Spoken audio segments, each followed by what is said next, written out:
Hi everyone. Let's begin with the first chapter of your book First Flight. The name of the chapter is A Letter to God. This is by G.L. Fuentes. So let's talk about the author. जो author है इस chapter का, he was a Mexican writer. G.L. Fuentes was a Mexican writer, and during his lifetime or during his youth time, he came across many people who were farmers, who were laborers, या rural area में जो लोग रहते थे उन लोगों के साथ उनकी बहुत ज़्यादा इंटरेक्शन थी during his youth, because of which जो उनका एक्सपीरियंस था या जो उन्होंने उनसे बातें करी, उनकी स्टोरीज सुनी, वो उनको अपना एक्सपीरियंस को अपनी स्टोरीज में मेंशन करते थे या अपनी स्टोरीज उन्हीं बातों पे, उन्हीं लोगों की लाइफ्स पे बेस करते थे. Similar is the case in this story a letter to God, जो कि एक फार्मर के बारे में है.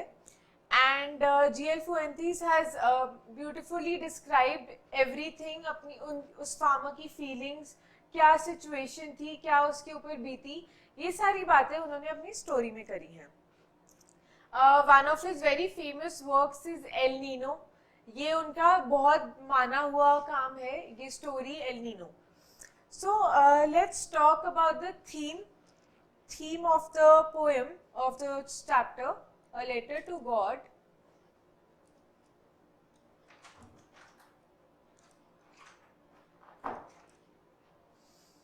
ये हमारा chapter 1. So we have already discussed about the author. Let's come to the theme. Theme and plot के बारे में हम साथ में ही बात करते हैं. थीम एंड प्लॉट क्या कहता है हमारा इस चैप्टर का? So it's basically about faith, belief. इन दो शब्दों का मैं बहुत इस्तेमाल करने वाली हूँ इस चैप्टर में,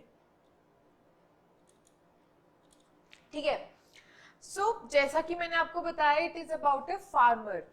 पुअर लोगों की जैसे लाइफ होती है, या फार्मर्स हुआ कंसिडर यूजुअली पुअर, ठीक है, वो लोग हार्डवर्क बहुत करते हैं, उन्हें कमाने को बहुत कम मिल पाता है. तो ये चैप्टर उसी एक फार्मर के बारे में है. इसमें डिफरेंट ट्विस्ट क्या है या इसमें हाईलाइट क्या है? That farmer had a lot of belief in God और he had a lot of faith in God. मतलब वो भगवान की एग्जिस्टेंस को बहुत मानता था.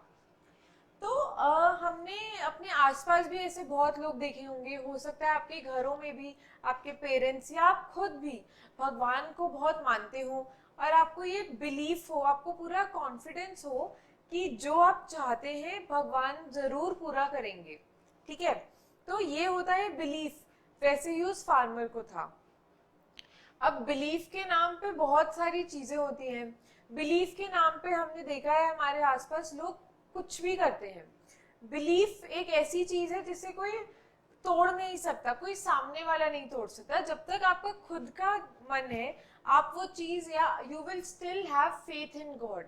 जब तक आपके साथ खुद ऐसा कुछ एक्सपीरियंस ना हो कि आपका बिलीफ शेक ऑफ हो जाए या आपको धक्का लगे इस बात का कि भगवान ने मेरे साथ ऐसा कैसे कर दिया, जब तक आपके साथ ऐसा कोई इंसिडेंट नहीं होता, तब तक you still continue to have faith in God or you still believe in God. So ये फार्मर के साथ भी यही कहानी थी. उन्हें बहुत ज्यादा बिलीव था कि God exists and God will help him no matter what. ठीक है. ऐसे ही हमने केस देखा था, अगर आपको याद हो, अगर आपने मूवी देखी हो पीके, उस मूवी में कितने अच्छे से दिखाया गया है कि लोगों को कुछ भी, मतलब उनके डर की वजह से, उनके अंदर के डर की वजह से लोग किसी भी चीज को पूजने लगते हैं. वो बस डर निकालने के चक्कर में वो सामने आप कोई भी मूर्ति रख दें, वो उससे पूजा करते हैं. जैसे एक सीन था उस मूवी का, जब वो आमिर खान ने एक पत्थर को मूर्ति में कन्वर्ट कर दिया था, उसके ऊपर लाल कुछ पान लगाकर और उसके आगे फूल बिछा दिए और कुछ कॉइन्स रख दिए थे, और बच्चों को लगा या लोगों को लगा आसपास जाते हुए कि वो एक भगवान है और वो उनकी मदद करेंगे. तो हर एक वो इंसान जिसके अंदर वो डर था, वो एग्जाम में जाने का या कोई इंटरव्यू का, वो सब उस मूर्ति के आगे आकर पूजा कर रहे थे। मूर्ति नहीं थी वो, लेकिन उन्होंने तो सिर्फ एक पत्थर को एक मूर्ति बना दिया था। तो वैसे ही बताना चाह रही हूं मैं कि कैसे faith, that people who have faith in God, they don't see anything else, उन्हें बस वो भगवान पे भरोसा दिखाई देता है, उन्हें बस वो भगवान दिखाई देता है। Let's start reading the chapter. We'll read the chapter paragraph by paragraph and फिर हम उसके question answers discuss करेंगे end में.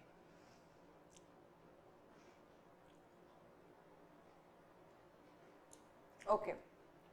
So let's start. The house, the only one in the entire valley, sat on the crest of a low hill. From this height, one could see the river and the field of ripe corn dotted with the flowers that always promised a good harvest. So setting बताई जा रही है कि उनका घर कहाँ है। Author कहता है the house only one in the entire valley, मतलब एक ही घर था उस पूरी वैली में, जो कि एक crest of a low hill, crest मतलब होता है टॉप ऑफ अ हिल, आपके यहाँ साइड पे बुक में भी दिया हुआ है इसका मतलब, क्रेस्ट मतलब होता है top of a hill. Sat on the crest of a low hill. From this height one could see the river and field of ripe corn dotted with flowers that always promised a good harvest. तो एक चीज बताई जा रही है कि वो घर एक हिल टॉप पे था, लो हिल टॉप पे था, वहां से नीचे बहती हुई रिवर दिखाई देती थी, एंड जो उस फार्मर की कॉर्न फील्ड थी वो दिखाई दे रही थी, and the corn was almost ready for harvest, मतलब उनकी फसल एकदम तैयार खड़ी थी और फूल भी थे उसमें, जिसकी वजह से उन्हें पता चलता है, हमें पता चलता है कि it was going to be a good harvest, अच्छी फसल जिसे कहते हैं, अच्छी फसल होने वाली थी। The only thing that earth needed was a downpour or at least a shower. मतलब सिर्फ अब उस फसल को थोड़ा से पानी की और जरूरत थी, मतलब थोड़ी बारिश की जरूरत थी। Throughout the morning, Lencho, who knew his fields intimately, had nothing else but see the sky towards the northeast.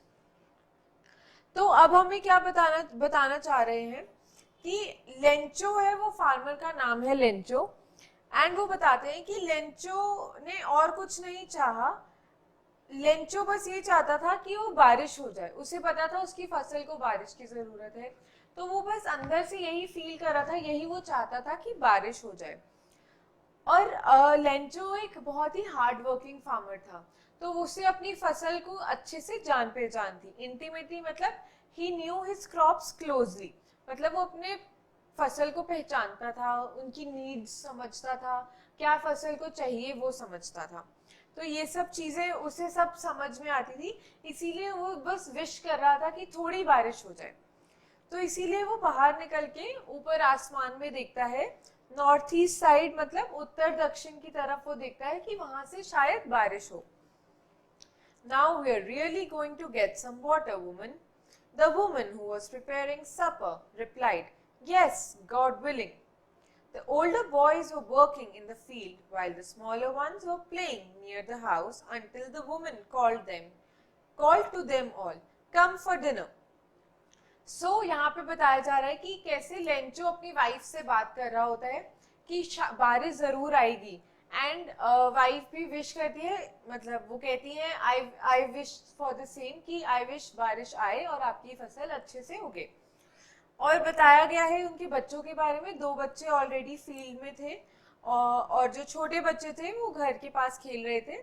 When the woman calls them all for dinner, खाने के लिए वो सबको बुलाती है। It was during the meal that, just as Lencho had predicted, big drops of rain began to fall. तो यहाँ पे क्या पता चलता है, जैसा कि लेंचो ने प्रिडिक्ट करा था, जब वो आसमान की तरफ उस दिशा में देख रहा था, उसने कहा था कि बारिश आएगी, एंड जब वो खाना खा रहे थे बारिश आई, बहुत बड़ी बड़ी बूंदें गिरने लगी। In the northeast, huge mountains of clouds could be seen approaching. The air was fresh and sweet. The man went out for no other reason than to have the pleasure of feeling the rain on his body.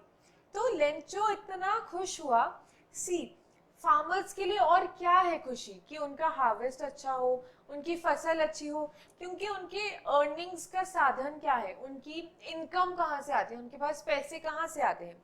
जब वो अपनी फसल market में बेचते हैं तो उन्हें पैसे मिलते हैं। तो उसके लिए वो रेन या वो बारिश की बूंदें इतनी इम्पोर्टेंट थी कि तभी उसकी फसल अच्छी होगी जब वो बारिश आएगी। तो उसे और कुछ नहीं चाहता था, वो सिर्फ यही चाहता था थोड़ी बारिश हो जाए, एंड थोड़ी बारिश हुई, बड़ी बड़ी बूंदें गिरने लगी। वो कहता है air was fresh and sweet, बहुत अच्छा प्लेजेंट मौसम हो गया, हवा अच्छी थी। तो वो बाहर जाता है Lencho just to experience it, वो अपने ऊपर वो बारिश की गिरती हुई बूंदों को फील करता है, उन्हें महसूस करता है, उसे बहुत अच्छा लगता है। And when he returned, he exclaimed, "These aren't raindrops falling from the sky, they are new coins." इस लाइन को ध्यान से पढ़ें, These aren't raindrops falling from the sky, they are new coins.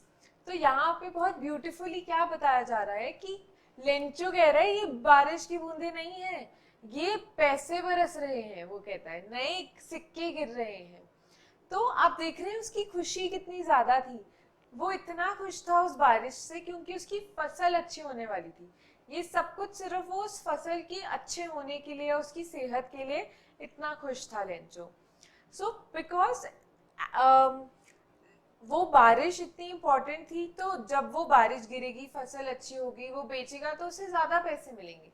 इसी चक्कर में वो कहता है ये बारिश की बूंदे नहीं, ये सिक्के बरस रहे हैं।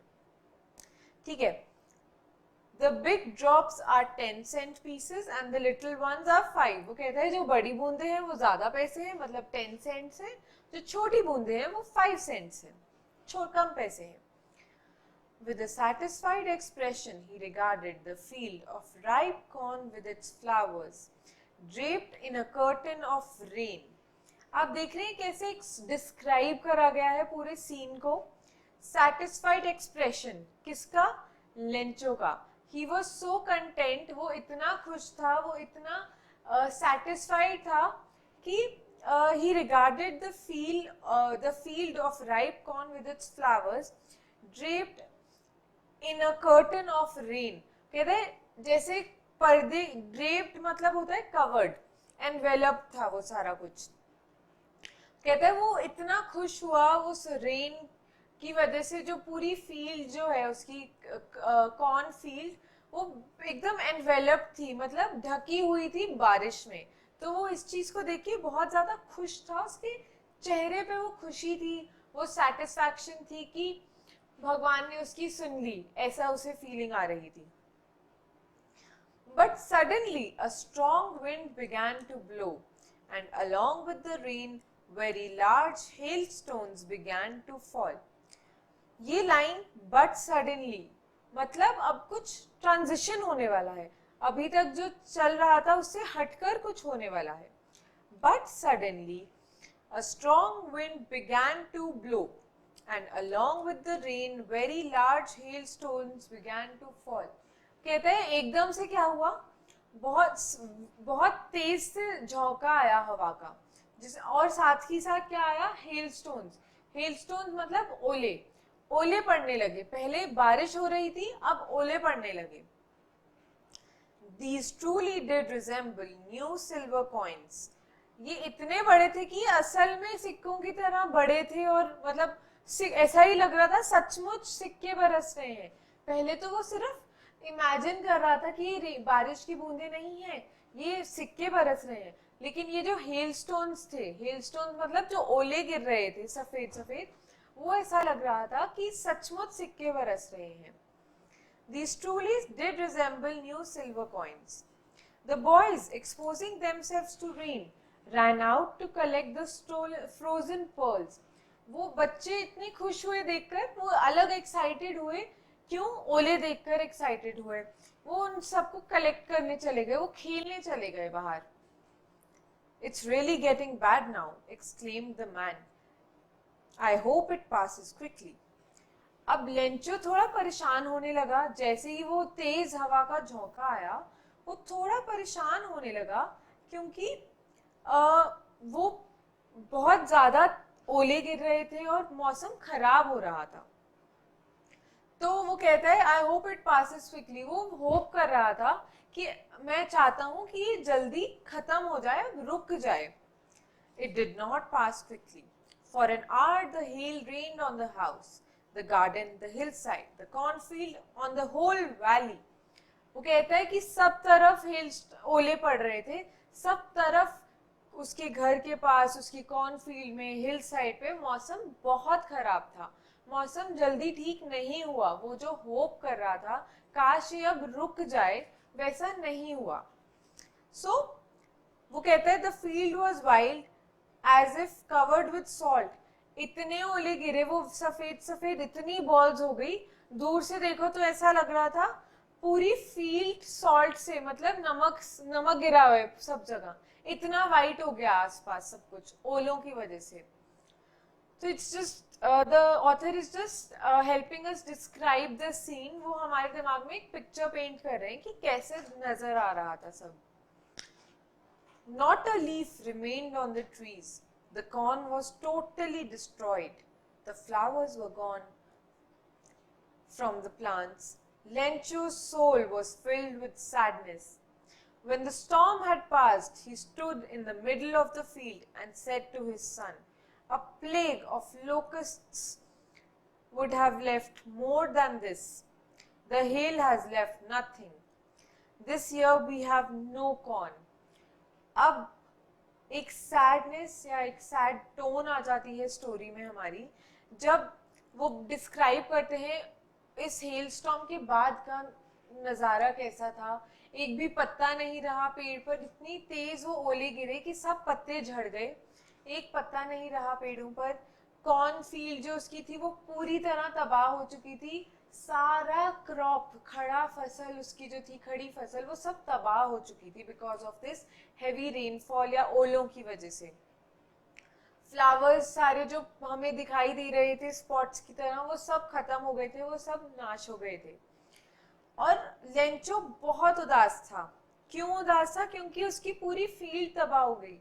एक फार्मर के लिए वो सारा अपना परिश्रम अपने फसलों पर ही तो करता है, उसका खून पसीना उस फसल पे ही तो जाता है। जब वो फसल एकदम तैयार थी कटने के लिए, उस टाइम पे जब वो फसल पूरी तबाह हो गई, तो लेंचो बहुत दुखी था। वो अपने बच्चों से बात कर रहा था। A plague of locusts would have left more than this. Locusts क्या होते हैं? कीड़े होते हैं किस्म के, जो ग्रुप्स में आते हैं, फसलों पे चिपकते हैं और तबाह करके उन्हें चले जाते हैं, उन्हें डिस्ट्रॉय करके चले जाते हैं। तो वो कहता है इससे वो डिस्ट्रक्शन भी इस वाली डिस्ट्रक्शन से, हेलस्टॉर्म की डिस्ट्रक्शन से कम होती। वो कहता है वो कीड़े आकर भी कम नाश करते उसके फसलों का, जितना इस हेलस्टॉर्म ने कर दिया। सो ये सारी बात थी अभी तक की कहानी में कि अब वो लेंचो बहुत ही उदास हो गया है। अब उसके पास कोई फसल नहीं रही इस सीजन की। This year we will have no corn, वो कहते हैं, and this has left nothing, the hail has left nothing. उसके पास कुछ नहीं रहा। The night was a sorrowful one, all our work for nothing. वो कहते हैं जितनी मेरी मेहनत थी सब पे पानी फिर गया, हेलस्टॉर्म ने सब कुछ खराब कर दिया। There is no one that can help us. We'll all go hungry this year. अब उसके दिमाग में उस रात बहुत ही नेगेटिव थॉट्स आने लगते हैं कि अब मैं अपने बच्चों को क्या खिलाऊंगा, अब मेरे पास कोई क्रॉप नहीं है तो मेरे पास पैसा कहाँ से आएगा, मेरी सारी मेहनत पे पानी फिर गया है। कहता है all our work for nothing, इतनी मेहनत करी और बदले में कुछ नहीं मिला। ये सारे नेगेटिव थॉट्स, ये सारे सैड थॉट्स उसके दिमाग में उस रात आते हैं। But in the hearts of all who lived in that solitary house in the middle of the valley, there was a single hope, help from God. So you see, अब बात आती है फेथ की। वो उस घर में जो मिडिल ऑफ द वैली में था, एक चीज अभी भी जिंदा थी, वो था होप। होप किस चीज का? Hope for help from God. मतलब अभी भी उसके मन में वो चीज जिंदा थी कि अभी भी एक चीज है जो नहीं मिटी है, अभी भी एक चीज है जो मेरी हेल्प करेगी, वो है गॉड। भगवान उसकी मदद करेगा, उसे इस बात की बहुत ज्यादा आशा थी. Don't be so upset, even though this seems like a total loss. Remember, no one dies of hunger. तो उसे अब बहुत बातें याद आने लगी अपने बचपन की या अपने लाइफ टाइम की जो उन्होंने सुनी थी, उसने सुनी थी. तो लेंचो के दिमाग में आया कि ये सेइंग है या कहा जाता है कि no one dies of hunger, कोई भी भूखा नहीं मरता है. That's what they say, no one dies of hunger. All through the night, all through the night, Lencho thought only of his one hope, the help of God, whose eyes, as he had been instructed, see everything, even what is deep in one's conscience. तो Lencho को याद आ रहा है कि कैसे सब लोग कहा करते हैं या उससे आज तक सिखाया गया है कि जो भगवान है वो सब कुछ देखता है. He is watching everything. सब कुछ जो हमें भी दिख रहा है वो तो देखता ही है, इवन वो भी दिखता है भगवान जी को जो हमारे अंदर, मतलब डीप कॉन्शियस, मतलब हमारे अंदर जो चल रहा है, हमारे थॉट्स, हमारे इंटेंशंस, वो सब कुछ दिखाई देता है भगवान को. तो ये सब थॉट्स उसके दिमाग में आते रहे पूरी रात.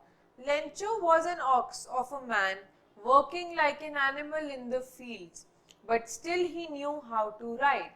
लेंचो को लिखना आता था, इवन दो वो पूरा दिन फार्मर्स, मतलब पूरा दिन वो अपने फील्ड में स्पेंड करता था, फिर भी उसको लिखना आता था. तो द फॉलोइंग संडे, आने वाले संडे में, at daybreak he began to write a letter which he himself would carry to a town and place in the mail. तो उसने क्या डिसाइड करा फिर फाइनली संडे को जाके उसने डिसाइड करा कि वो एक चिट्ठी लिखेगा. आइए देखिए चिट्ठी किसे लिखेगा. चिट्ठी लिखेगा और खुद जाकर वो उसे पोस्ट बॉक्स में डालेगा. It was nothing less than a letter to God. चिट्ठी किसको लिखी उसने? गॉड को, भगवान को. जैसा कि मैंने आपको शुरू में बताया कि जो फेथ होता है उसे कोई तोड़ नहीं सकता. अब लेंचो को इतना विश्वास था भगवान पर, भगवान की एग्जिस्टेंस पर, कि उसने भगवान को ये चिट्ठी लिख डाली. थोड़ी फनी बात है बट हाँ उसने ऐसा करा. God, he wrote, if you don't help me, my family and I will go hungry this year. I need 100 pesos in order to sow my field again and to live until the crop comes because the hailstorm ...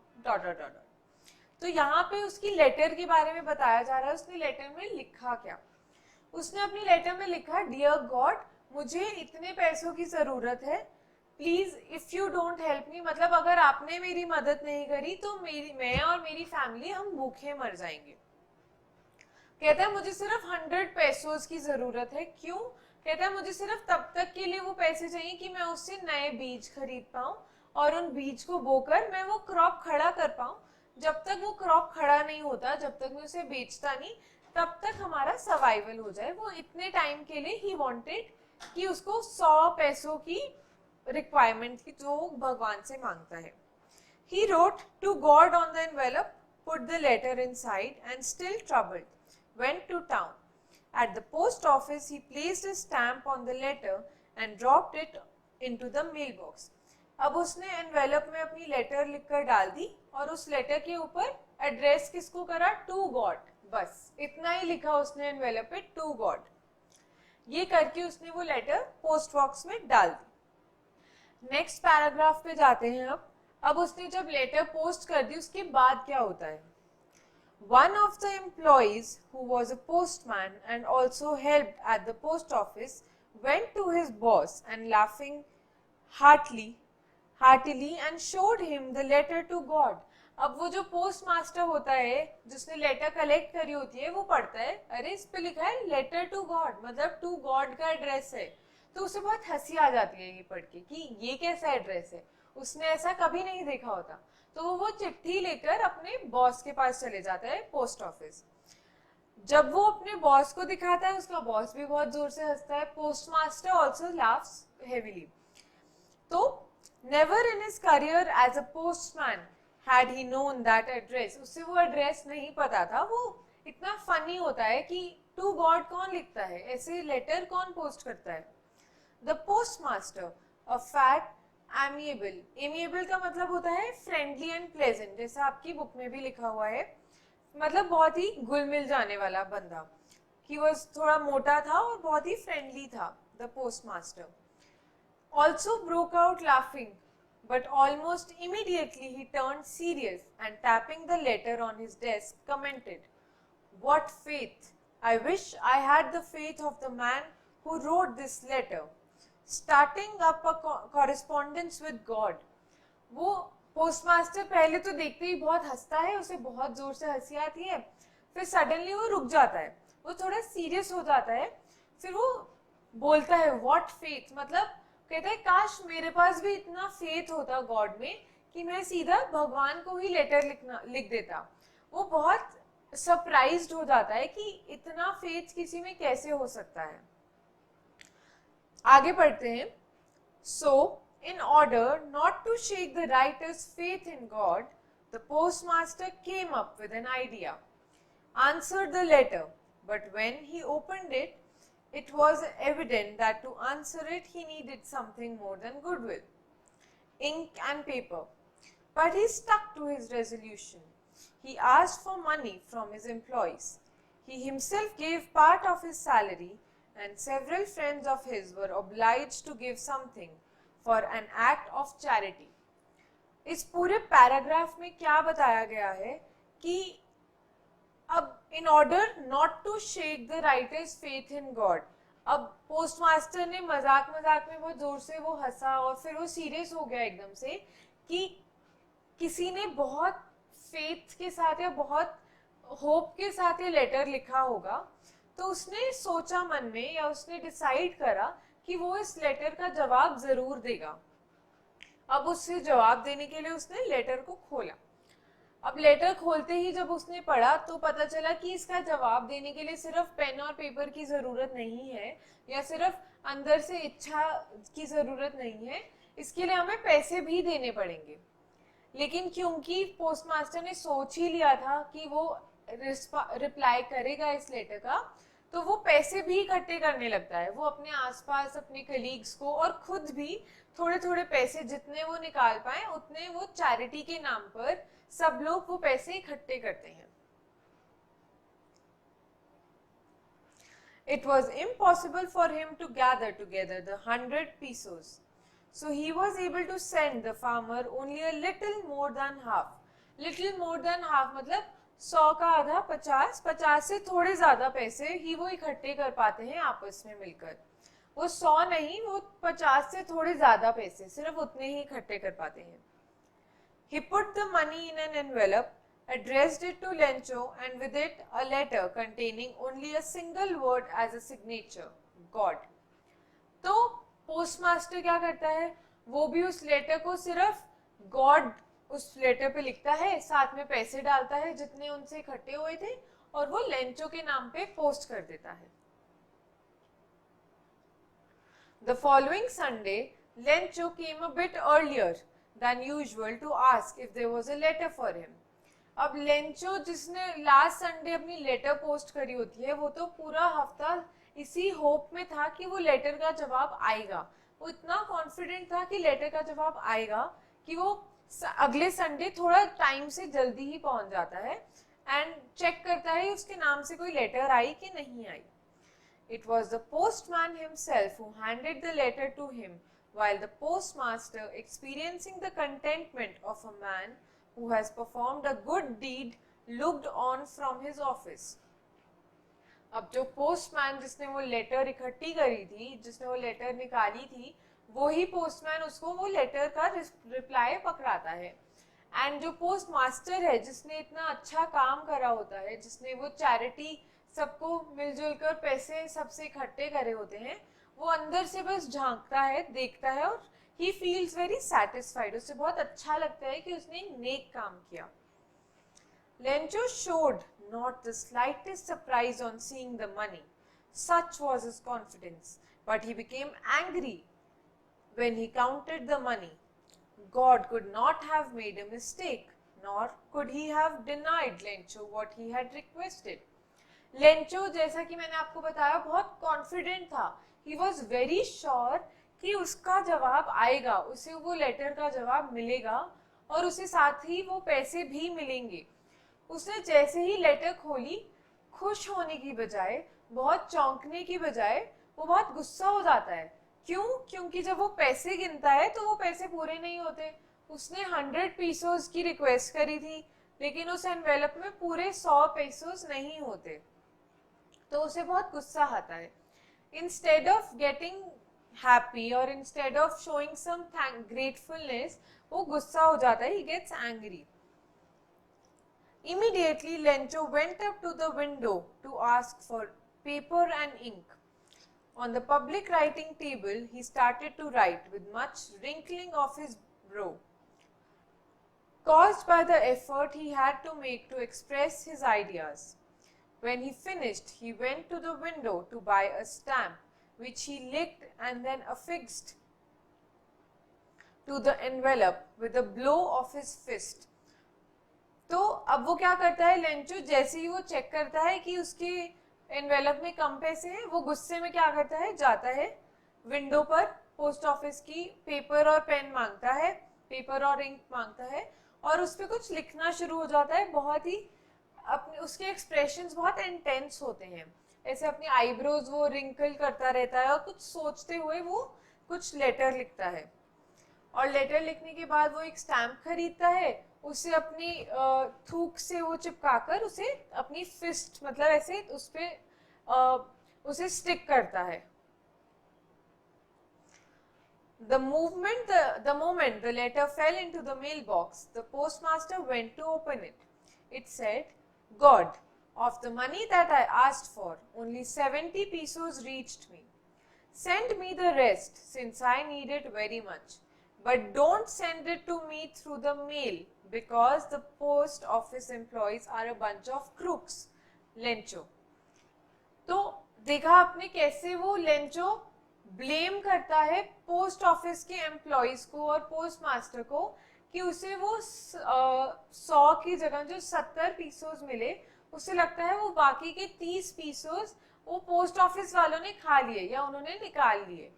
तो जहाँ की post office के employees ने मिलकर उसके लिए वो पैसे इकट्ठे करे होते हैं, वो इंस्टेड ऑफ थैंकिंग या थैंकिंग गॉड, वो क्या सोचता है, उसके दिमाग में ये आता है कि ये पोस्ट ऑफिस वाले ही हैं जिन्होंने ये गड़बड़ करी है, जिन्होंने ये 30 रुपए निकाले हैं। कहते हैं क्योंकि मुझे भरोसा है कि आप ऐसी गड़बड़ नहीं कर सकते, गॉड को कहता है ये गड़बड़ जो करी है ये पोस्ट ऑफिस वालों ने करी है। तो वो कहता है अब आप मेरे को बाकी के पैसे भी दो, क्योंकि मुझे वो चाहिए, जरूरी चाहिए, मुझे मेरी मदद करो। और वो कहता है कि आप मुझे पोस्ट मेल के थ्रू नहीं भेजना, मुझे किसी और साधन से भेजना। क्यों?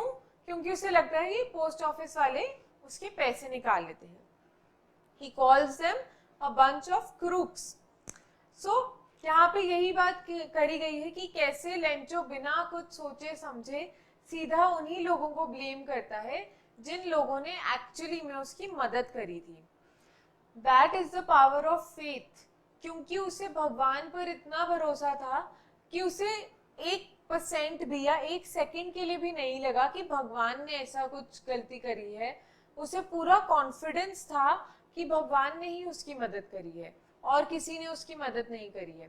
तो ये सब सिनेरियो के बाद वो ऐसे वो लेटर पोस्ट करके चले जाता है।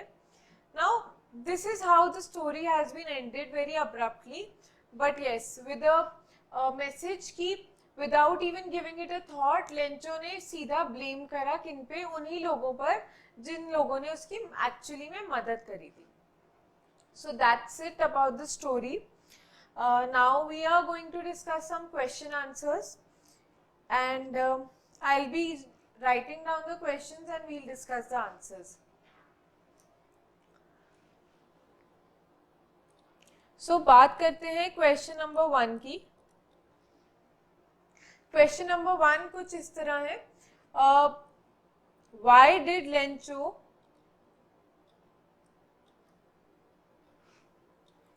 say the raindrops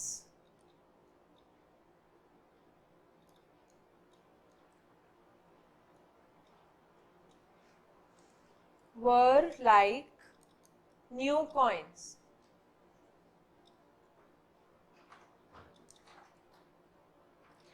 तो ये क्वेश्चन हम इसका जवाब बहुत आसानी से दे सकते हैं, मैंने बहुत अच्छे से डिस्कस करा है अपने लेक्चर में ये point.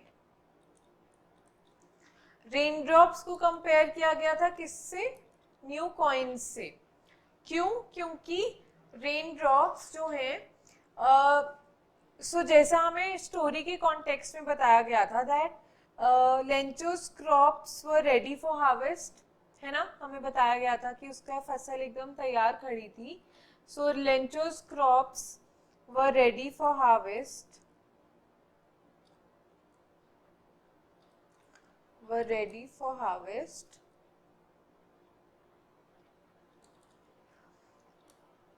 He was just hoping for a little rainfall.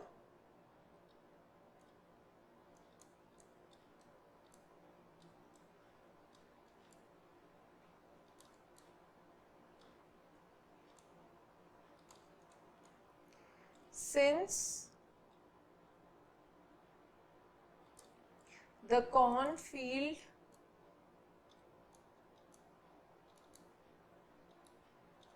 needed some water.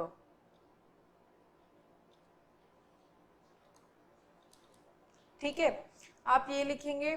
तो और आप बताएंगे कि once the harvest would have been ready, he would have sold it and earned money.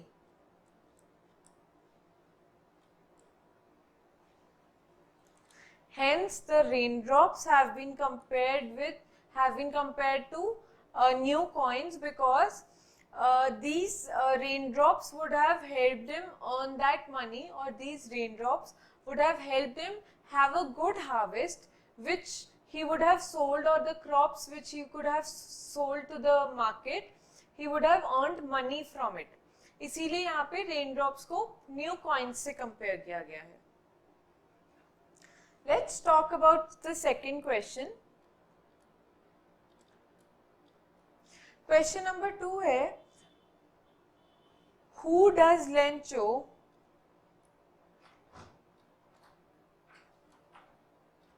have complete faith in?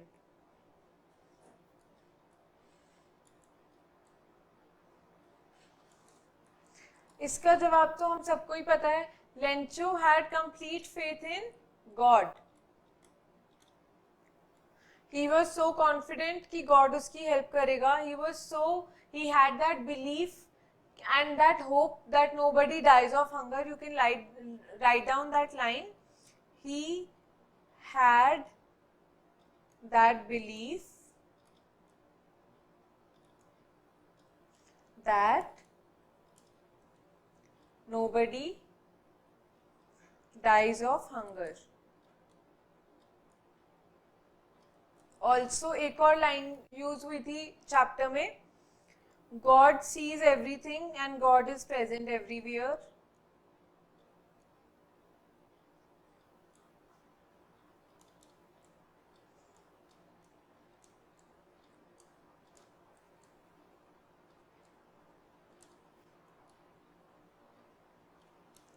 तो you can write down that he had that belief or he had that hope that God will help him. He was taught, या उसने, there was a general saying that God is present everywhere and he sees everything, even the things which are in our deep conscience. ये सारी चीजें आप इस answer में लिख सकते हैं. And you can write down about the hope that he hoped that God will help him. Next question. Who does Lencho think has taken the rest of his money?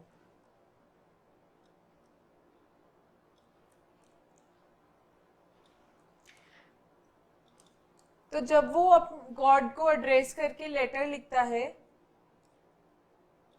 उस लेटर में वो 100 pesos की demand करता है, rest of his money. लेकिन जब उसे जवाब आता है तो उस जवाब के साथ सिर्फ 70 पेसोस आती हैं. तो वो क्या सोचता है? वो ये सोचता है that post office people have taken the rest of his money. वो उन पे ब्लेम करता है directly without even giving it a thought. जिन लोगों ने उसकी हेल्प करी थी या उसे पैसे डोनेट करे थे, विदाउट इवन आस्किंग, कुछ भी सोचे बिना वो सीधा अपनी लेटर में जवाब में ये लिख देता है कि don't send it through the post office या don't send it through the post office mail because these people are crooks. वो उन्हें क्रूक्स कहता है. क्रूक्स मतलब वो लोग होते हैं जो गलत काम करते हैं. वो लेंचो डायरेक्टली उन पे ही इल्जाम लगाता है कि उन्हीं लोगों ने उसके वो 30 रुपए गायब करे हैं. सो यहाँ पे you can talk about the blame that he puts on the blames the post office people. ठीक है, and he calls them crooks.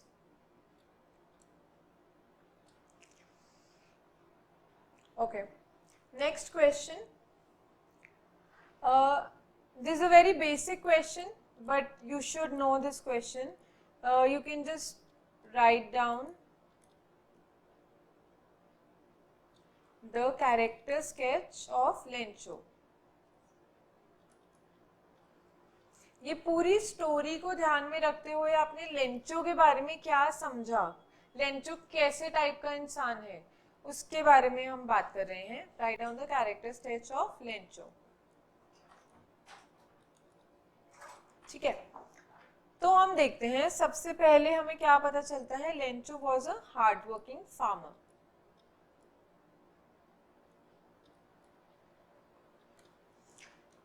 He was a diligent farmer.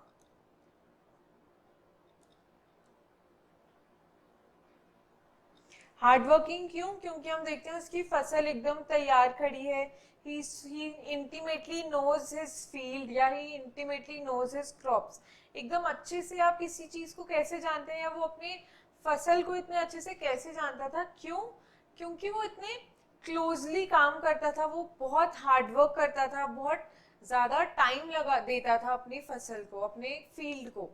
Diligent farmer, बहुत रेगुलर था वो और बहुत अपनी फसल का ध्यान रखता था. ठीक है, फिर और एक पॉइंट आ सकता है एंग्शियस. एंग्शियस क्यों? जब वो खाना खा रहा था, खाना खाते खाते जब बारिश होती है, उससे पहले वो क्या सोचता है, काश बारिश हो जाए. बारी बारी वो उस दिशा में देखता है जहां से उसे लगता है कि बारिश आएगी. That is why he was a very anxious person also. फिर एक बात आती है एकदम बेसिक, बिलीफ इन गॉड. उसे भगवान पर पूरा भरोसा होता है, जिस वजह से मतलब वो lines you can write down that he had heard this general saying that nobody dies of hunger. Yeah, he had this faith, he had this belief that God is everywhere, God sees everything. Belief in God. Belief in God के बाद आप लिख सकते हैं that he was very religious. भाई भगवान पे तभी भरोसा रखोगे अगर आप मानते हो, रिलीजियस हो. रिलीजियस इसीलिए हमने रिलीजियस लिखा. बिलीफ इन गॉड में आप ये लाइन भी लिख सकते हैं, लेटर टू गॉड लिखी उसने. तभी लिखेगा ना जब उसे भरोसा होगा कि वो जवाब आएगा. कॉन्फिडेंट. कॉन्फिडेंट कैसे पता चलता है? जब वो अपनी लेटर कलेक्ट करने टाइम से पहले ही पहुंच जाता है. क्यों? क्योंकि उसे भरोसा था कि उसे उसकी लेटर का, उसकी चिट्ठी का जवाब आएगा. That is why he was confident also. और क्या लिख सकते हैं आप? You can write down he was very comical. Comical क्यों? क्योंकि वो ब्लेम करता है पोस्ट ऑफिस पीपल को. मतलब फनी बात है ये बहुत. जिन लोगों ने उसकी हेल्प करी वो उन्हीं को ब्लेम कर रहा है कि उन्हीं ने लिखा होगा, उन्हीं ने उसकी पैसे वो गायब करे हैं 30 रुपए. That is why he is very comical. और आप क्या लिख सकते हैं कैरेक्टर स्केच के बारे में लेंचो का? You can add down your own points also. These are the basic points जो हमने हमारी स्टोरी में देखे.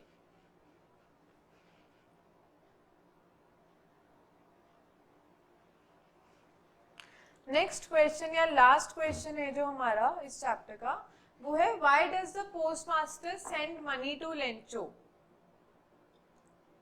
Why does the postmaster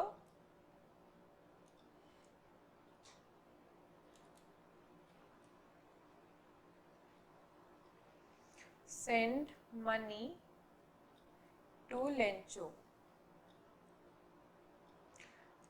इस क्वेश्चन से हम थोड़ा सा character sketch of postmaster का भी करेंगे, मतलब पोस्ट मास्टर की हमें बारे में इस क्वेश्चन के आंसर में लिखना है। तो पोस्ट मास्टर ने उसकी मदद क्यों करी? क्योंकि he was a very amiable person,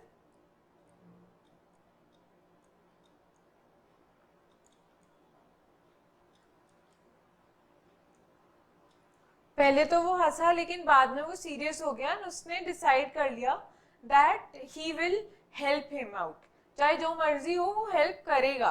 तो जो उसने ठान लिया एक बार तो उसने वो पूरा करके दिखाया। और you can write down that he was a very nice man, that is why he helped him, he was very kind. Nice and kind लिख सकते हो आप। कोई काइंड इंसान ही तो मदद करेगा ना दूसरे किसी और की, जहाँ की वो लेटर पढ़ के छोड़ भी सकता था कि कोई बात नहीं, चलो नहीं रिप्लाई करा, he could have done that also, but नहीं, उसने सोचा कि मैं इसका जवाब दूंगा।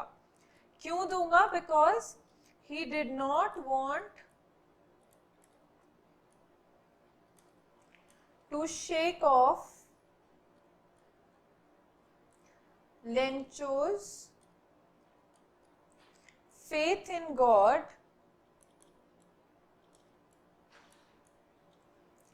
since he was so impressed by Lencho's faith or by Lencho's belief.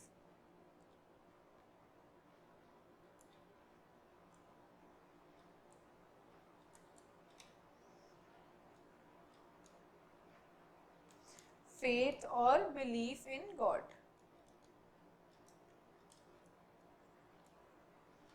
ठीक है, तो वो क्योंकि इतना इम्प्रेस हो गया था, जैसा उसने एक्सक्लेम करा था व्हाट फेथ, तो ही वाज वेरी इम्प्रेस्ड, उसको वो he wanted to help him out, he wanted to help him out,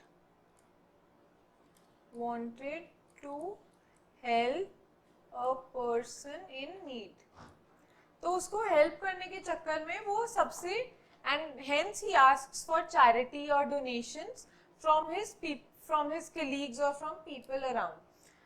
Also he signs the letter, कैसे साइन करता था? वो लिखता था बस उस पे, लेटर पे उसने लिखा गॉड, मतलब वो गॉड की तरफ से जवाब है, साथ में उसने पैसे दे दिए। That's it about this question also. What does the postmaster, why does the postmaster send money to Lencho? So kind of इसमें आप postmaster का थोड़ा सा character sketch डाल सकते हैं, and you are just telling मतलब आप अपने आंसर में ये सब इंक्लूड करेंगे।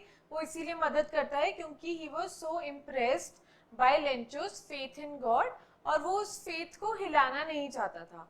अगर उसको जवाब नहीं मिलता उसकी लेटर का, लेटर टू गॉड का, लेंचो को अगर जवाब नहीं आता, कोई उससे मदद नहीं आती, तो लेंचो शायद वो फेथ लूज कर देता, शायद वो दोबारा कभी गॉड से हेल्प ही नहीं मांगता। In order to not shake off his faith, postmaster ने उसकी हेल्प करी। So I hope you all are clear with this chapter, and कैसे अच्छे से डिस्क्रिप्शन दी गई है लेंचो की सिचुएशन की, कैसे पोस्टमास्टर ने उसकी हेल्प करी। I hope you all are clear with that. Just read the chapter again, go through it, and I've already discussed the question answers with you. Thank you and keep watching.